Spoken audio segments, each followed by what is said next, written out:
Hey, welcome to the Citizen Mike Show. Thanks for tuning in. We do appreciate it. My name is Mike Bradinsky, and somewhere on that split screen, Christopher K. Shortell. Chris, a quick note. You had your first council meeting where you guys were present, right? In person? Yeah? Yes. And Yeah. how'd that go? Did you feel comfortable? I mean, were you far enough away from your compadres there that you felt safe and secure and healthy and everything? Yeah, I did. We all wore masks. I literally just came from that meeting right now. We did Yeah. not, no one took their mask off. We spoke with our masks on. That's a good movement. I want to make that permanent no matter what happens. Right. What happens to this pandemic? Yeah. That'd be great. Had a muffler. Yeah, muffler and a mute button Ooh, button. We were basically five. There were five counts. Well, four. One wasn't present, but the configuration was five counselors where we usually sit on the dais, spaced out. Four of us had been moved down.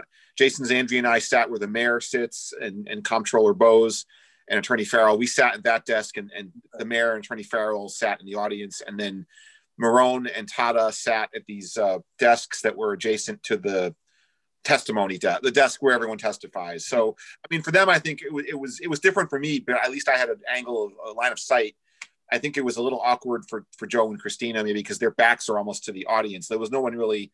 We had one member of the public, so there wasn't a big crowd, but we got through it. It was all right. Sounds cozy. Yeah. Ask me in 14 days how cozy it was, but no, I'm just kidding.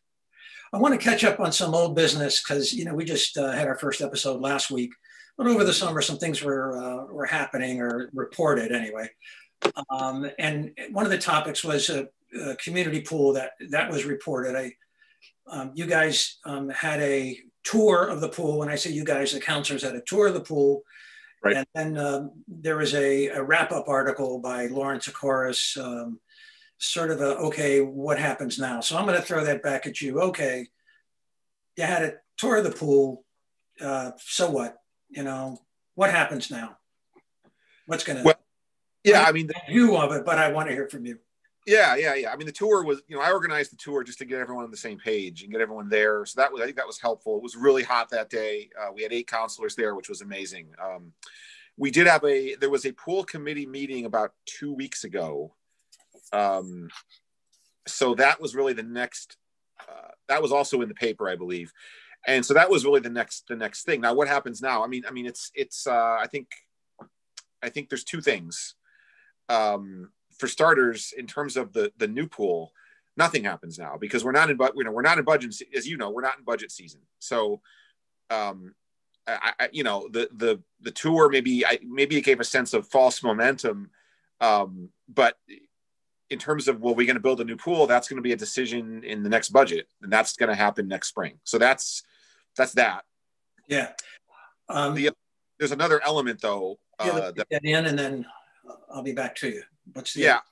Well, at the pool committee meeting, Christina Tata, my fellow counselor who's been very interested in this project, she attended, and she asked the question about, can we put the current pool out to bid? Basically a renovation of what we have, today. What can we do that? What would that cost? What would that look like? So that is a potential next step and a potential alternative that she is really championing. And so that might be another way to go. So that's the other thing, maybe in terms of what's happening. I know she's working on that. Well, let's count the votes. So it was reported in the paper that a renovation would cost $4 million. That was the consultant's estimate. The last sentence of Lauren Takaris' article on September 30 was that a renovation would cost $4 million. How many votes do you get for a $4 million renovation? I'm gonna stop you right there. We don't know what it would cost. That's the whole point of getting a bid, and I think that's Christina's point. Is as you pointed out, more than anybody, we got some numbers about 3 years ago that said one thing, and it kind of set into motion this chain of events where some of us got fixated on a $6 million budget based on a number that wasn't a bid. It was someone's estimate that ended up being wrong. So As far as are there the votes for 4 million? No, probably not. But I think that that's not a fair. I think there's validity to the argument. Let's see a formal bid with specs that would be a legitimate number. 4 million is not a legitimate number. I think where that came from is that in 1999 there was a renovation that cost 2 million.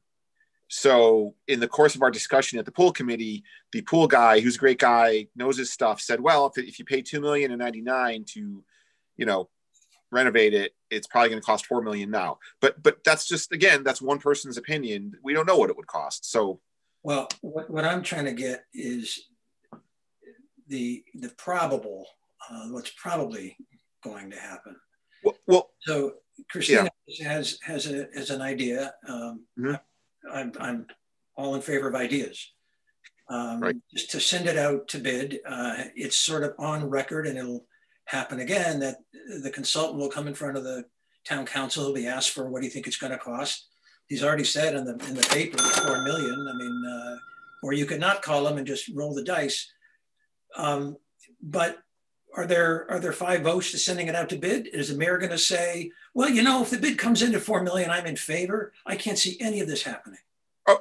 Understood. I think you just hit it on the head at the end there, that there is and I asked this at our pool committee meeting, there is a cost associated with going out, the process of going out to bid, as everyone knows. We've already spent $600,000 on the design of the new pool and the bid process that got us as far as we got. We've already spent that. So would it cost $600,000 more to go out to bid again? I don't know if it would cost that much because we're not redesigning, but I did ask, and the Mike Fortuna, the pool consultant, said, well, you still have to define the specs because renovation means one thing to you and one thing to me. You have to be very clear on what it is you're going out to bid, what's being renovated. That costs money. That takes time for someone to write up. So yeah, to your point, Mike, if it would, let's say it would cost a third. Let's say it would cost $200,000 to go out to bid on the current pool. Are the votes there for that? Well, if the bid comes back in the neighborhood of 4 million. Well, there's two, right. So there's 2 questions. I think there's, so the first question is, I mean, I'll just tell you, I would probably not vote to go out to bid for 200,000 when we've already spent 600. I probably wouldn't. I think that's a lot of money to go out to bid. Well, you get a bid for a renovation. You may not want a renovation, which is what I'm trying to. Well, you're right, but I think I think the goal here is worthy because I think one of the issues is a choice the council never had, and I think there are, as you've pointed out, and I think Christina has felt this way, and maybe even others on the council, a few others in the council. The new pool is really small, so I think the interesting dilemma would be, well, what if for 2 million you could keep the pool we have for 20 years? Okay, I want to cut to the chase. Okay. So you're a no vote though. I'm a no vote on. No. Let's be nuanced. We're all about nuances. If to get to go out to bid, I don't even know what that word means, but go ahead. Well, to go out to bid. This is a Citizen Mike show. We don't go ahead. Yeah. To go out to bid. Yeah. If we go out to bid cheap, not for hundreds of thousands, but cheap. I'm for going out to bid, but I'm not for going out to bid if it's going to cost us 200,000 more. That's the first. That's me. First question. Do I think the votes are there for that? No. But if we can go out to bid in a way that's cheap, and if it comes back for 2 million to keep the pool we have for 20 years, that would give me pause. It would only give me pause because I'm coming around to your way of thinking that maybe the pool might otherwise be dead. And there's this little voice in my head which says either it's that or nothing. So if it was like 2 million versus the 6 that we'd have to spend, I don't know what I would do. If it was 3, 4, no, let's just build. All right. I answered your question. I gave you specific. You kind of did. I know I did. I did kind of. You kind of did. Let me get some information though out there. According to the town's monthly financial reports, with the original appropriation, excuse me while I look down at my notes here, I don't have this memorized. 625,000 was appropriated for the consultant, the bid process, the construction oversight, the experts soup to nuts.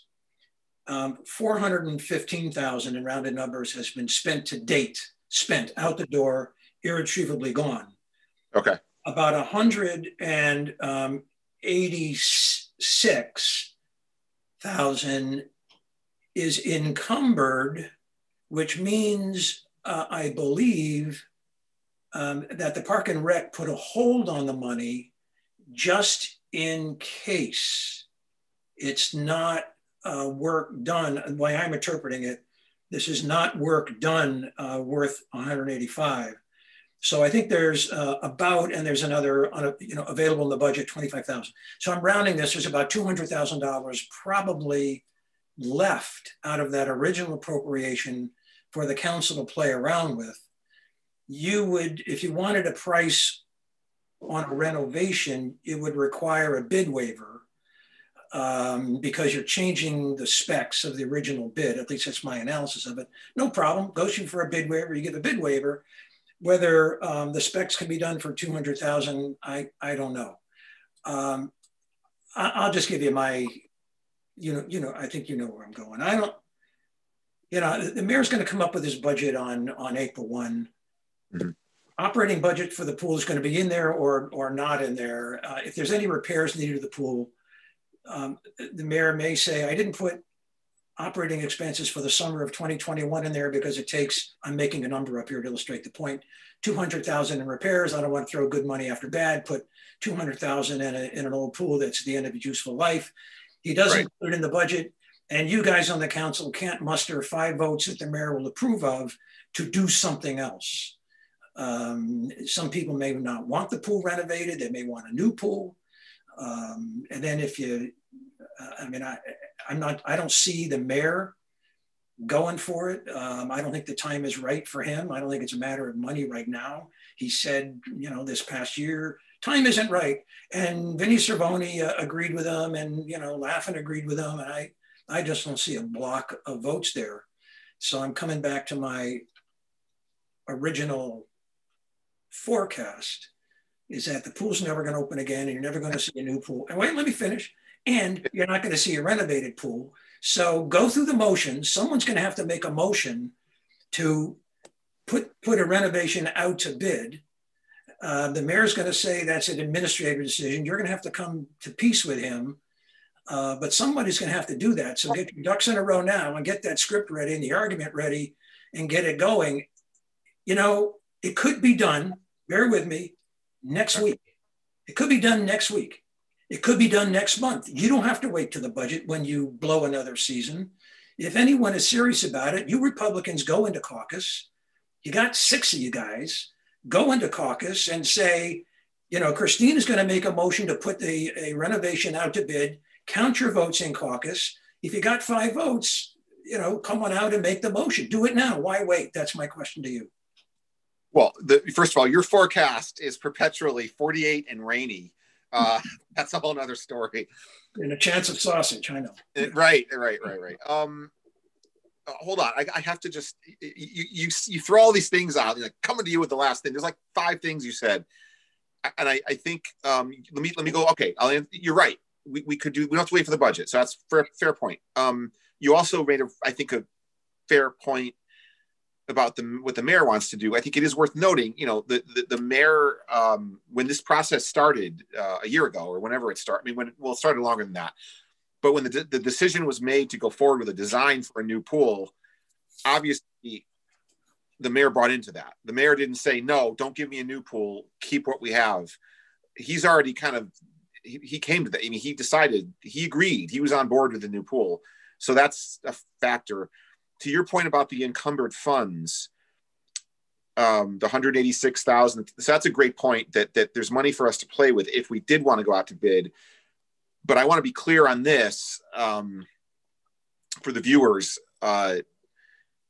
Leadership of Park and Rec and the pool committee. So like Kenny Michaels and Mike Savinelli. Nobody else. They don't want to renovate the pool. They think the pool is dead, and they think it doesn't make any sense to throw that kind of money at a pool this old and this broken. So they're not, and this was in the meeting, this was public knowledge. This isn't but I just want to be perfectly transparent.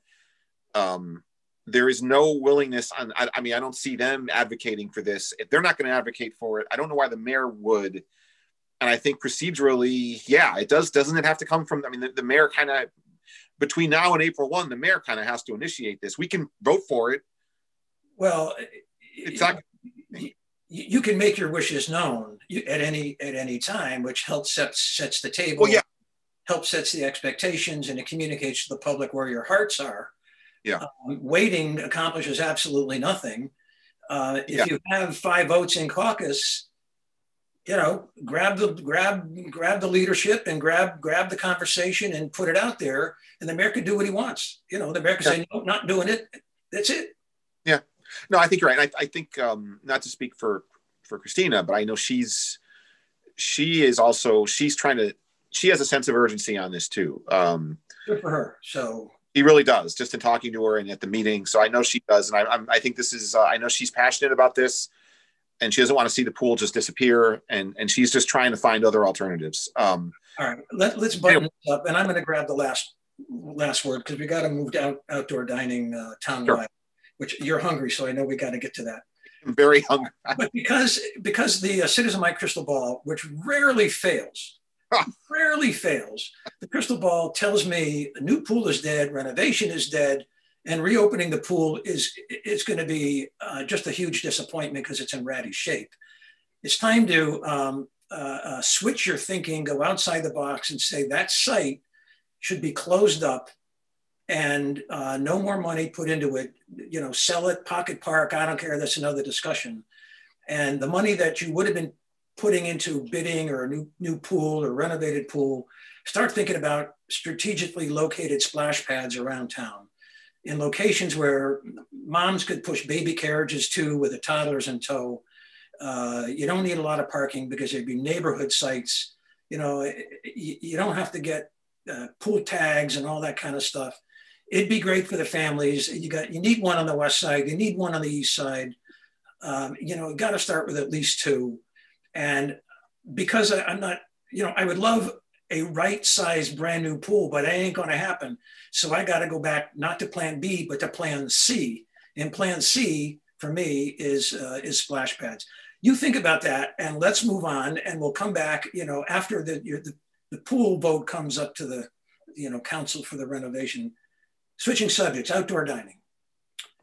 Something's going on. Would you frame the issue here as to what's happening behind the scenes with outdoor dining? Yeah, I mean, this really it started in the late summer when I went to Vinny Cervoni, and I said I want to put on the ordinance agenda.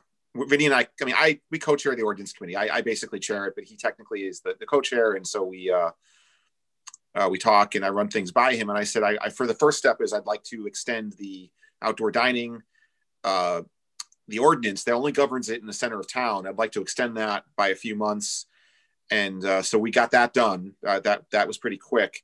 But to me, it was a larger discussion. It was, and it's complicated in terms of, whether you're talking about public property, sidewalk dining, or private property, parking lot dining.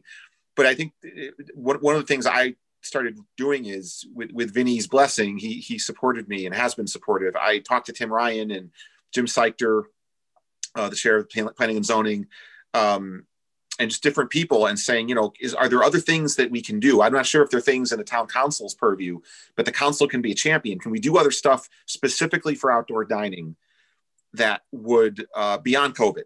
So when COVID is over or managed and restaurants are at 100% capacity, and we look back at all these things we did, these outdoor dining arrangements that we allowed by executive order, is there any merit into letting them to keep doing that as a best practice, as something that we learned? The world didn't end. The traffic problems were not, Got it. So I'm going to move you ahead. Fast forward. Yeah. So, all right. Where are we going? What's the reaction? Where are we going? Well, we've had some discussions. I've discussed it with the mayor and with some of those leaders I mentioned. And so we're still trying to sort of figure out. We had a discussion with Tom Talbot, the interim town planner. So I think where we are now, tomorrow night, which will be Wednesday night, the 14th, which I think the show will air after. the Planning and Zoning Commission is going to take it up as a discussion item, which I think is great. So we will see I plan on being there too. We'll see what transpires there. And then beyond that, what will happen? I don't know specifically. It's kind of evolving a lot with these different discussions. I've been going, a few of us have been going out to local restaurants and asking them this very question, because we want to make sure we're not solving, we're not creating, something that isn't a need. So I know there were about 37 restaurants that applied for permits for outdoor dining right now. So a few of us, like Tim Ryan and I, we took the list, we divided it up. So I talked to 3 restaurants earlier today, and they all said, I went in person. I went on my lunch and I just talked to them, and I couldn't finish the question. I told them who I was, and I started asking the question. And in each case, they're like, yes, 1,000%. When COVID is over with, we would love to keep doing these outdoor dining. Now, what does that mean? What's the barrier? Well, the barrier is if you're sticking dining in your parking lot, you are basically running up against your restaurant site plan is based on the specific number of parking spaces based on your occupancy. So that's where it gets into. Those are the things that would have to be looked at by planning and zoning to allow it in the future. So anyway, that's where we're going. I don't know. Again, I don't know what, it's going to evolve over the next, I think, few months, but it's been something I've been championing with Vinny Cervoni behind the scenes. All right, let me restate. Yeah. Let me restate the issue. Sure. All in favor of tweaking the zoning regulations in any which way, they say needs to be tweaked. Right. To allow outdoor dining either on your sidewalk, in your parking lot, if you have a little bit of land next to your building, like a little patio, wherever you can get it, with some common sense limits to be discussed at another time. But whether it's 3 tables or 10 tables, all in favor of allowing that possibility, raise your hand. Who would not raise their hand? Wouldn't everyone raise their hand? Right. Okay. Yeah. So we know the goal. So we know the goal. Yeah, we know the goal. Very simple state. Let me. No one.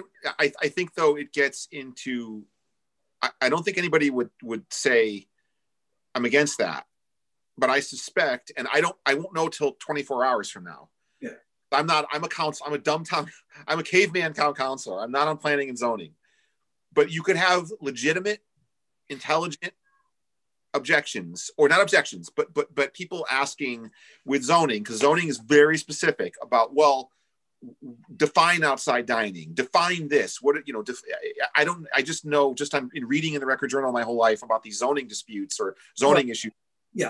So that's where I want to interrupt you here. I want to get the concept down, because the bureaucrats and the technicians and the nitpickers should follow the concept.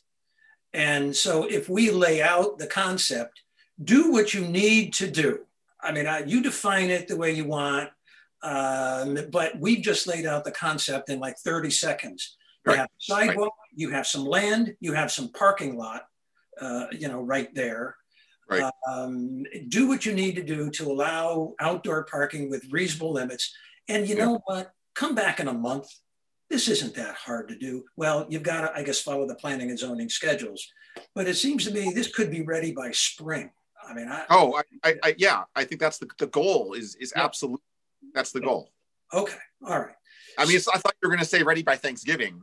It was right. Bureaucracy moves slow, and everyone's got to weigh in. But everyone, let me also just say, with again, I've thrown a lot of names out there of different people. They've all been supportive of it, and no one has put up. Everyone that I talked to, and that everyone's on board. And I took that at face value when I came up with my bottom line. No one's against it. Therefore, there's no excuse not to do it.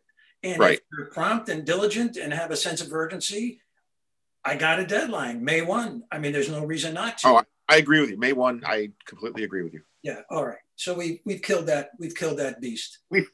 Yeah. Well, for now, we'll see. Yeah, we'll see. What did can I quote John Letourneau, the Wallingford clock, or should I not do that? I don't know. Anyway. I don't know. Go ahead. What are you... No, that's it. Well, John Letourneau, former Councilor Letourneau, I don't know if he's watching. I hope you're doing well, John. He used to always talk about the Wallingford clock, and it would infuriate a lot of other people. So I probably shouldn't joke about it, but I make a lot of jokes I shouldn't make. But anyway, May 1. Let's talk about masking a little bit. It continues to be on the news, and especially in the national scene. I think there's a major rally today, and yesterday was a Trump rally. And the reporting coming out of there is many in the crowd were not social distancing and did not have masks on. And those kinds of rallies have been identified as spreader events. I don't know if they're super spreader events. I don't know what the definition of that is, but spreader events. I believe, and I don't want to go into the Wallingford thing in too much detail, but I believe there was something going on in Wallingford. There was an event, a small event, it resulted in some transmission among some kids. But this is a national thing. It's that not enough people are using masks, not enough people are social distancing. I got some things I want to read to you about the history of this controversy, but I want to get your take first on the issue of masking. I don't get it. By it, I mean, I don't get the resistance to it. I don't get why, with this pandemic and this crisis, there's a lot of, I think, things that we can argue about, not you and I, but people will argue about for years to come, the lockdowns, and we're state, where governors acting like too much, was it legal? I mean, there's all these things we could argue about, which is fine, and analyze and see if do we do it right. But the mask one to me is a really weird hill to die on for conservatives. I just don't understand it. And I don't understand it, especially from a pro-life perspective. I'm pro-life, and I don't know why all the arguments against wearing the masks are not pro-life arguments by people who would otherwise, I think, claim to be pro-life. So that makes it really troubling for me. So I don't get it. Well, let me shed some darkness on this, and I'm relying now on a very excellent piece that appeared in the Sunday Times on October 4.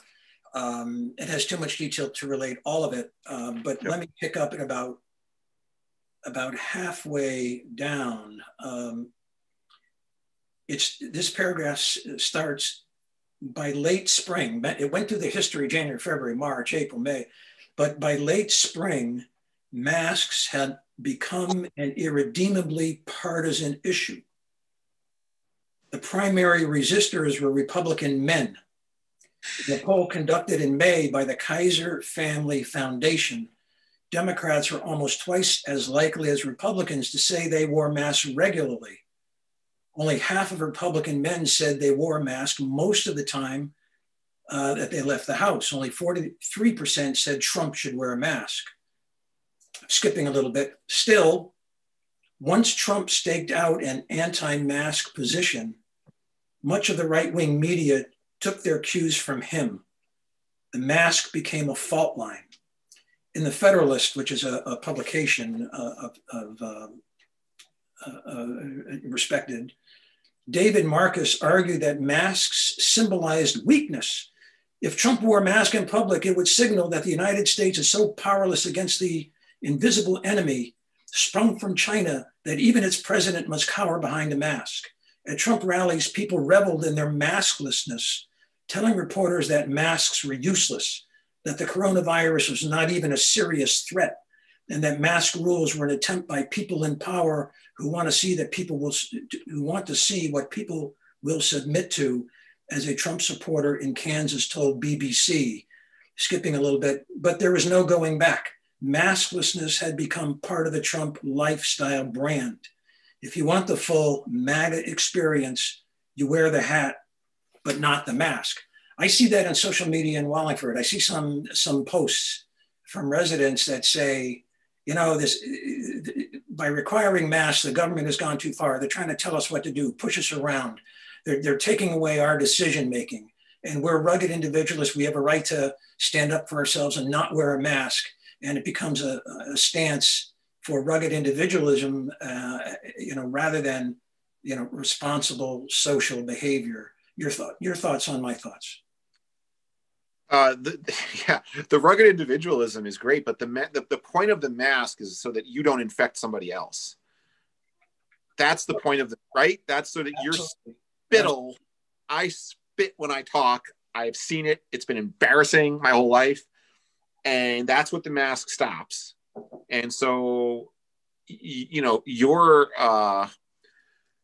freedom of choice ends, in my mind, at that point where you don't get to get me sick because you're angry about wearing a mask. I do think that there's I read an article in The Hill on October 1st, and it talked about face masks were controversial in 1918 during the flu pandemic.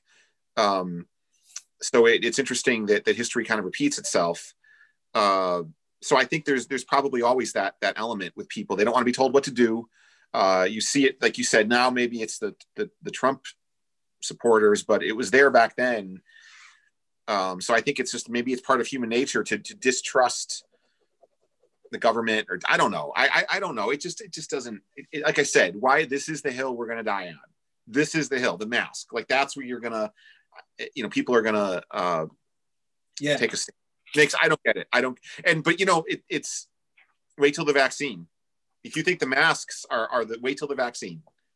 So another piece from another New York Times article, this from September 13, bottom, it says, research suggests that the more people see others with masks, the more likely they are to wear one themselves. Exposure to groups covering their faces makes people feel less strange about doing so also.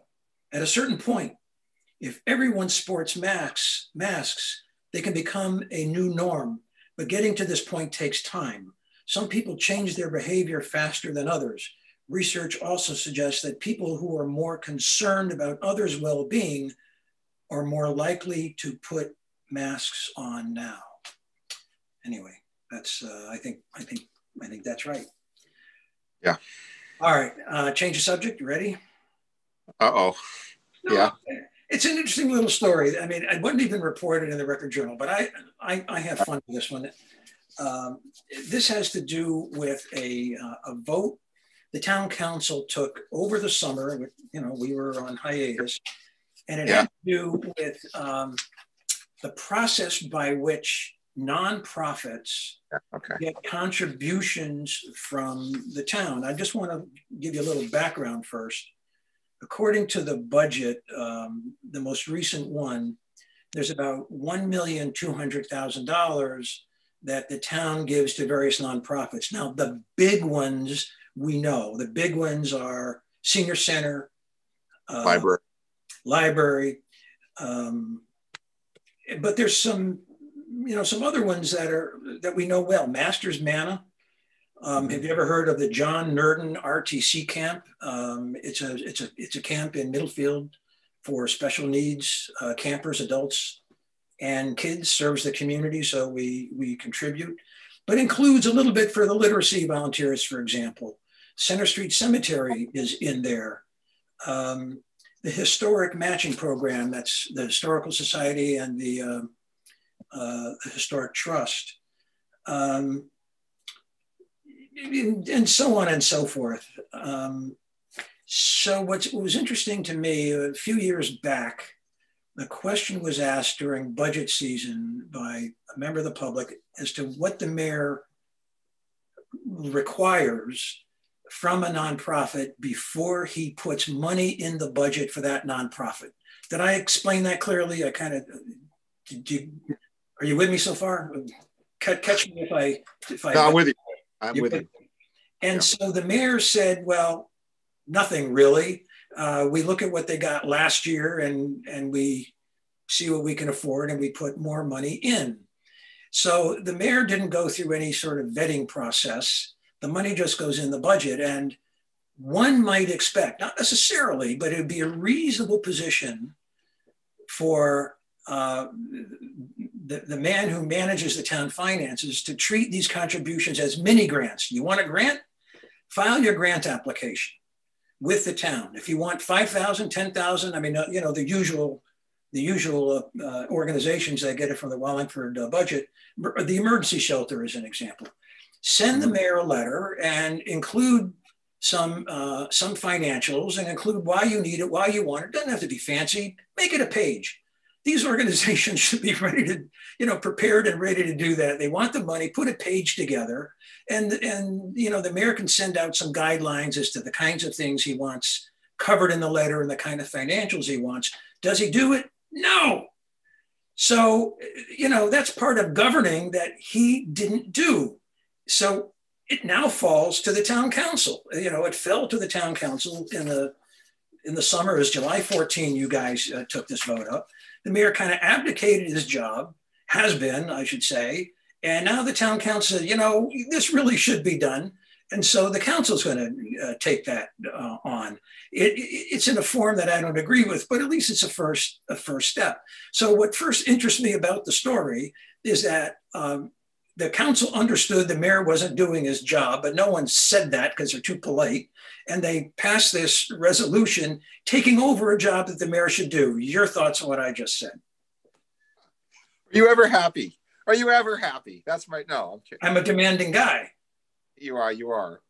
First of all, I can't really criticize the mayor since I voted for 5 budgets, which included this money, which did not have backup. So I'm not in a position to start lobbing criticisms. But yes, I believe it was my agenda item too. I think I'm the one that put it on there on the 14th. But I did so knowing that I had talked to a bunch of other counselors who were all in favor of it beforehand. So it was all a lot of us. Yeah, I mean, I think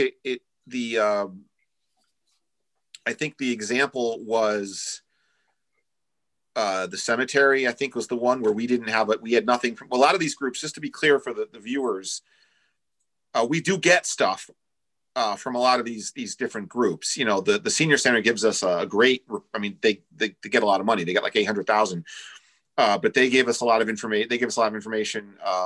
You know, we get all sorts of information from most of the groups.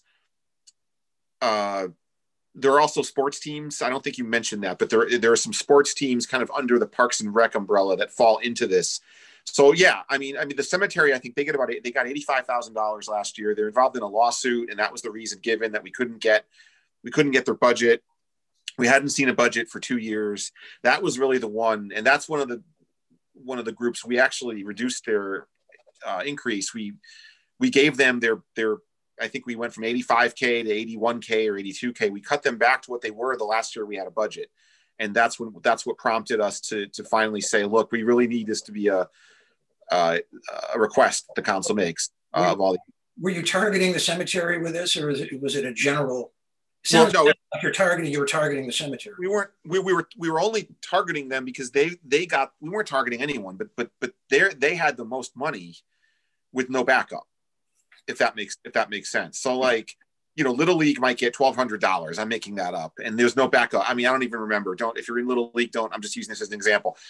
But I mean, the $1,200 that the Little League gets, or you know, okay, we want their backup too. But I think the cemetery was the offender because we felt like they get a big chunk of money, and we had nothing for 2 years. And so, but it's not. But we want it we want it from everyone. If you're getting a penny, we wanted to know. We wanted some sense of your financial situation and what you're going to use the money for, since it is taxpayer money. So let's see if this is workable now. The solution, the remedy that you didn't address my comment about the mayor. I understand that. I'm going to give you a pass. Oh, I'll address it. No, I'll address it. I'm going to give you a pass. Too late. No, I don't want to pass. No. The mayor should have been asking for this. Yeah. If you're a fiscal conservative, that means keeping. I'm sorry. The mayor should have been. Right, Mike. You threw like 50 things at me, and then you're like, respond to that. So I just forgot. Yeah. So the motion on July 4. Yep. Was that the chairman Cervoni would send a letter to any entity and/or group not directly affiliated with the town, that is seeking money from the town, requesting that they provide what the money will be used for, the impact upon the entity if the money is not received, their budget, and their latest bank statement. That was carried, I believe, unanimously. I lost my, 7 votes in favor, 2 were absent. So let's just play this out a little bit. Yeah. Let's supposing your master's manna, and you got $25,000 in this fiscal year, and you want another 25,000.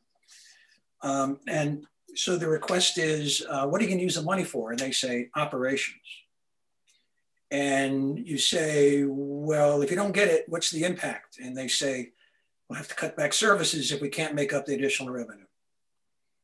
And you say, okay, what about your budget? And they say, well, we're on a calendar year, but this is our budget for whatever it's worth. Mm-hmm. And I'm not sure what that tells you, by the way, that, the budget. And you wanted a bank statement, and they say, what? You want to see the list of checks we wrote in the month of February? Who we wrote the checks to? And besides, we get a lot of our I'm making this up to illustrate a point. We got a lot of our money in January. And so there's like a bubble in the bank statement that seems to exaggerate what we're really, how we're really doing. That 1 month is just a narrow sliver of time, but that's asking too much. I'm throwing some obstacles at you just to see what you say. What do you think? I think the intent of the bank statement was not to look at the checks; it was to look at their balance. If they're sitting on $45,000 in the bank, and we're raising taxes, and I think that's where that gets maybe. Well, we have 45,000 in the bank because we're going to spend 44.9 in the very next month. Well, that's fine. Then they would tell it. Then they would be inclined to, as to your point. It does not behoove them to leave us with the impression that there's all this money sitting around they're not going to spend. Yeah. But if there's all this money sitting around they're not going to spend, they can't really make up something either. They'd have to. So I think it's case by case. I think I'll say the council showed a willingness to reduce one nonprofit based on the lack of info. So that precedent was set. Which was that? Which one was that? The cemetery by 4,000. So I don't know, to what extent in your example, Master's Manna is probably a more of a difficult one because they're really, they help a lot of people. And I don't think there'd be an appetite, no pun intended, on the I can't believe I said that. It's been a long day. I don't think there'd be a desire on the part of the council to start slashing groups, slashing anybody. But the intent is the council publicly asking for this, I would hope would give us better info maybe than we have now on a few of those groups that don't provide it. And again, a lot of them already give us stuff. So yeah. A reaction. I think this is a great first step, and I commend you and everyone else who supported this. So definitely a step in the right direction. It was unanimous. I'll say it was unanimous by those who were there. The best part was Vinny wasn't there. I think Vinny kicked the meeting off. I think it was Jane's birthday, so he left the meeting. Jane's his wife. So that's the best. That was the best part about this is we authorized him to write a letter. When you say Vinny, you meant Vinny Cervoni. Vinny Cervoni, sorry. Yeah. So that was but he supported it too. I know he was in favor. I just want to finish my thought. My compliments all around are a good first step. Yeah. I have my doubts as to whether it's going to be workable, but I think a very easy refinement if you have to rework anything is instead of a bank statement, which I personally would find intrusive and unnecessary. These nonprofits should be doing routine year-end income statements and balance sheets anyway. All of them should be, even small ones. You can learn it in like a half a day on QuickBook. And so anyone who's handling money, getting money in and spending money should have those records as a matter of course. They're on a calendar year. So, or almost all of them are. And so when this request comes in, they just print another set off of QuickBooks, something that they would have anyway, and it would actually give you more useful information because someone could have very little money in the bank, but a lot in mutual funds, or very little money, in one bank, but have it located somewhere else. And it also, one bank statement doesn't tell you whether or not they're running at a profit or a surplus, or running into a deficit. So I think those financials are very businesslike. I think very commonsensical, if that's a word. And I hope you switch over to that. If you run into any trouble getting compliance, just switch over and just say, go to your treasurer. He's got QuickBooks. And they say, what's that? Then I would have second thoughts about giving them money, frankly. Right. Your thoughts on my thoughts, and I think maybe we'll wrap the show. I'm going to name drop Christina. Christina said the same thing in one of our meetings. She actually brought up QuickBooks because her family business, obviously, she's familiar with it. She brought that up, so I think that's a great point. And then I think the letter is due to go out probably either by the end of, in advance of obviously these groups preparing their budgets. These groups, I'm not sure, they have to get their budgets requests into the mayor early next year. So the letter's going out. It hasn't gone out yet, but I do have confirmation it's going out in advance of that. So good job, everybody. Let's make that a wrap. We've been talking for a long time, and thank our viewers for watching the Citizen Mike Show. Just a couple of programming notes. WPAA, and thank you, Susan Huizenga, puts this on TV at 9 at night. Hence, we used to say if it's 9 at night at Citizen Mike, we can still say that. She puts it up on Thursday, Friday, Monday, Tuesday, and Wednesday. And I think it also shows Saturday morning at 10. So check out WPAA. Also, I email out a bunch of little summaries of the show to a group of folks in a listserv that I have. So if you're watching the show and you want to get that link in the summary, which is often laced with editorial comments. Oh my God. The summary. Look about the summary. It's like Chappelle said he's in favor of, taking candy for babies. Well, he's so wrong. I mean, I read the summaries. I'm like, is that what I said? If you're not on the listserv, you never know what I'm going to say. Yeah. Read this. Yeah. These are worth.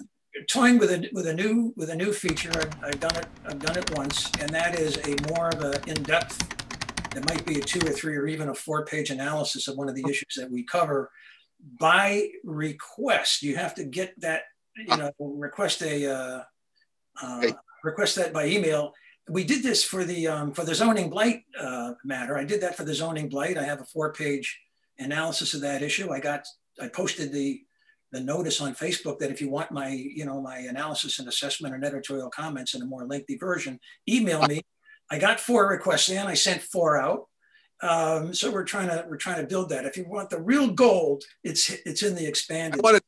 I want to do like COVID style contact tracing to see who those 4 people were. Well, that's confidential. I'm never going to play. They get it by blind copy. Okay. Thanks everyone for watching. Chris, thanks. See you next week. Yep. Thanks. Good night, everybody.